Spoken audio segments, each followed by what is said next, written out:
You're standing in a dry riverbed in West Texas. You look up, and something the size of a small airplane is gliding overhead, slow, silent, blotting out the sun. Its wingspan is wider than a school bus is long, and it is alive. This isn't a movie. 68 million years ago, this actually happened, right here. And the strangest part isn't how big it was.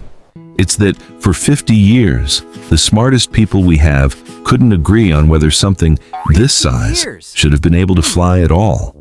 In 1971, a geology student named Douglas Lawson was working in Big Bend National Park when he found a single fossil bone, a piece of a wing, eroding out of the rock. It belonged to no bird and no dinosaur we'd ever cataloged. It was a pterosaur, but a pterosaur the size of nothing we'd ever imagined.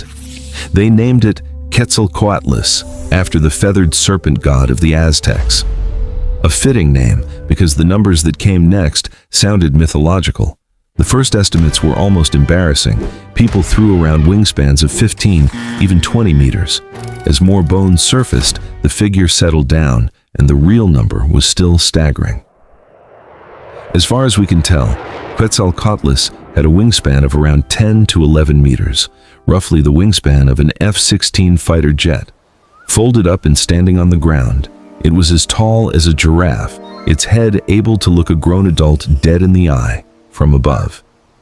It is, as far as anyone has ever found, the largest animal that ever flew. But flew is doing a lot of work in that sentence, because the bigger this thing got, the harder one simple question became to answer. How do you get something this heavy off the ground? Here's the first thing the movies get wrong. When you picture a giant pterosaur, you probably picture it out over the ocean, snatching fish from the waves. Quetzalcoatlus almost certainly didn't live like that. The leading idea today is darker and stranger. It was likely a terrestrial stalker. It spent much of its time on the ground, folded up, walking on all fours across the Cretaceous floodplains like some impossible cross between a stork and a giraffe, and it wasn't grazing. With that long, spear-like beak, it almost certainly hunted, striding through the shallows in the mud, swallowing whatever it could fit down its throat hole. Small dinosaurs, lizards, anything that didn't run fast enough. Picture the scene. The last of the dinosaurs are still alive around it. Texas, 66 to 68 million years ago, is a humid coastal lowland, and moving through it, head and shoulders above almost everything, is this silent giant picking its targets. But the real mystery was always the takeoff.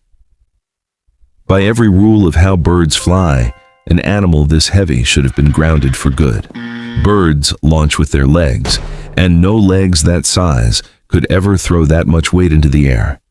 The answer, the leading one, is genuinely incredible. Quetzalcoatlus probably didn't launch like a bird at all. It launched like a pole vaulter. Using all four limbs, it crouched, loaded those massive front arms, and catapulted itself upward, clearing its own height in under a second in one explosive leap before the wings even fully opened. It needed bones light enough to fly and strong enough to survive that. So its skeleton was riddled with air. Hollow, pneumatic, some wing bones with walls thinner than a coffee cup braced inside like the struts of an aircraft. Engineering, not magic. And that's the part that should sit with you. Everything about this animal lived at the exact edge of what was possible. Because here's what 50 years of argument eventually circled toward.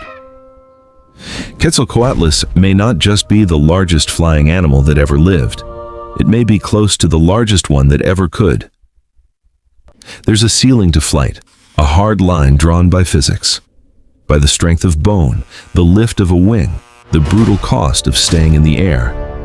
Go bigger than this, and the numbers simply stop working. As far as we can tell, Quetzalcoatlus walked right up to that line and stood on it. Nothing larger has ever been found. Nothing larger may ever have existed. And then it was gone. Around 66 million years ago, an asteroid struck the planet, and the sky this creature ruled went dark for years. The largest thing that ever flew died alongside the last of the dinosaurs. And in the 66 million years since, across every bird that has ever evolved, nothing has come even close. The sky, it turns out, has a size limit, and we know that for exactly one reason. Once, for a few million years, something flew right up against it. The real question is whether that ceiling is truly fixed, or whether life just ran out of time before it could try again.